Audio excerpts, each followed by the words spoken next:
The Return of Gandhi, Transforming India, 1915 to 1919. Gandhi and Kasturba arrived in Bombay in January 1915. It was 12 years since Gandhi had been in India. A crowd met the ship, because his work in South Africa had made him famous. A party was arranged for him and other Indian leaders. Gandhi had decided that he would never wear Western clothes again, and he looked very different from the other leaders, who were wearing expensive clothes. Gandhi's return to India. Mahandas Gandhi and Charles Andrews were leading the Tolstoy farm group until Gandhi arrived. They were staying at Tagore's school near Calcutta until they found their own place. Gandhi decided to live near Ahmedabad, which was a rich old city and the capital of the British province of Gujarat.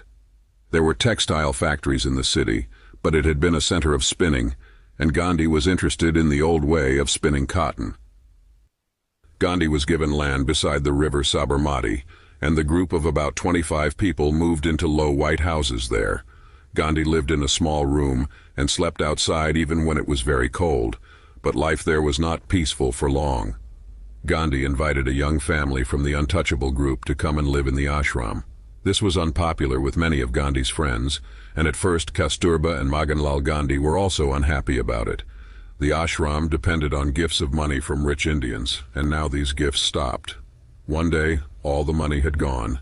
Then a rich young man came with a generous gift of money because he had always wanted untouchables to live with other groups. Today, the name untouchable is unacceptable in India. People from that group are now called Dalits. In February 1916, Gandhi was invited to speak at the new Hindu University in Benares, also called Varanasi, and one of the holiest cities in India, beside the river Ganges. Annie Besant, the famous English woman that Gandhi had met in London when he was a student, had moved to India in 1893. The university had developed from a school she had started in Benares. She invited the rich and famous, British and Indian, the old kings and the new leaders, to come to a meeting at the new university. When Gandhi stood up to speak, he looked round at the expensive clothes of the people sitting in front of him. He told them they must change the way they lived. He spoke of the dirty cities he had seen, and of his journeys in third-class compartments with the poor people of India. Many people in the room became angry. "Sit down, Gandhi," some shouted, and others began to leave the room. Gandhi had to stop speaking. At that time, other Indian leaders were more important than Gandhi, but people realized that Gandhi was unusual. His clothes and his life in the ashram were different. Also, he usually spoke and wrote in Gujarati, not English, and he learned to speak other Indian languages too. Gandhi began to speak at the conferences of the Indian National Congress.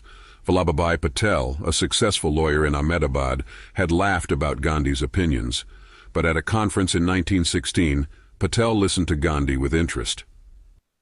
Later that year, at a conference in Lucknow in the north of India, another important person came into Gandhi's life, the young lawyer Jawaharlal Nehru. He was the son of Motilal Nehru, a rich lawyer and Congress leader from Kashmir in the far north of India. He had been to school and university in Britain, and he thought Gandhi was very distant and very different. At the same conference, Gandhi also met Rajkumar Shukla, a poor farm worker from nearby Champaran in Bihar province. He told Gandhi about the problems of the Champaran farmers and asked Gandhi to help them. After some time, Gandhi agreed to go to Champaran, and it was here that Gandhi's first real work in India began. Most of the land in Champaran was owned by the British, but the farmers were Indian. The problem for the farmers was indigo, a plant used in textile factories to dye material blue. The owners made the farmers grow indigo, but they could not get a good price for it, so they were extremely poor. No one knew Gandhi in Champaran, but the poor farmers welcomed him, and Gandhi decided to stay and help them. The landowners were unhappy about his work, and the government asked him to leave. He refused and was told to come to court. A large crowd of poor farmers waited outside the court.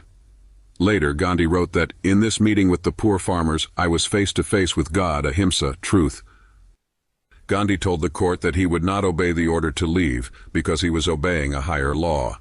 The government decided not to put him in prison, and he was allowed to stay in Champaran. All over India, newspapers reported Gandhi's refusal to obey the government. Several lawyers working in Champaran joined Gandhi, and some of them became his followers. Mahadev Desai, a lawyer and writer, joined Gandhi and worked with him for the rest of his life.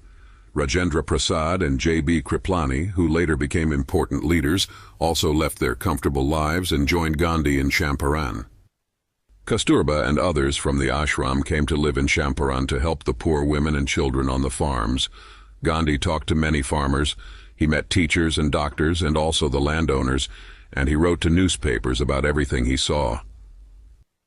In October 1917, the government agreed that the farmers could stop growing indigo. Gandhi had succeeded, and his name was now famous in India. Gandhi stayed in Champaran, helping the farmers, but in March 1918, the workers in the textile factories in Ahmedabad asked him to help them, and so he returned to the ashram. For a long time, the textile workers had been asking the factory owners for more money, but the owners had refused, although some of the factory owners were friends with Gandhi. He wanted to help the workers. He suggested a strike, and the workers stopped work. After 2 weeks, the owners still refused to pay more money, and the workers were becoming hungry. Gandhi decided that he would stop eating until the factory owners agreed to negotiate.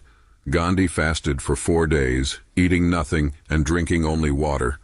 At last, an agreement was reached, and Gandhi began to eat again. This was the first time Gandhi fasted in order to change a political situation. Harilal, Gandhi's oldest son, had met his parents in Bombay when they returned from South Africa in 1915. He traveled with them sometimes, but they still disagreed about many things. Gandhi always wanted his sons to obey him. When Harilal lost his job, his brother Manilal secretly lent him some of the ashram's money. When Gandhi discovered this, he sent Manilal back to South Africa to work on Indian opinion at Phoenix Farm. Gandhi fasted for a few days because of his sadness about his sons. In June 1918, Harilal's wife and one of his children became seriously ill and died. Harilal's other 4 children came to live in the ashram.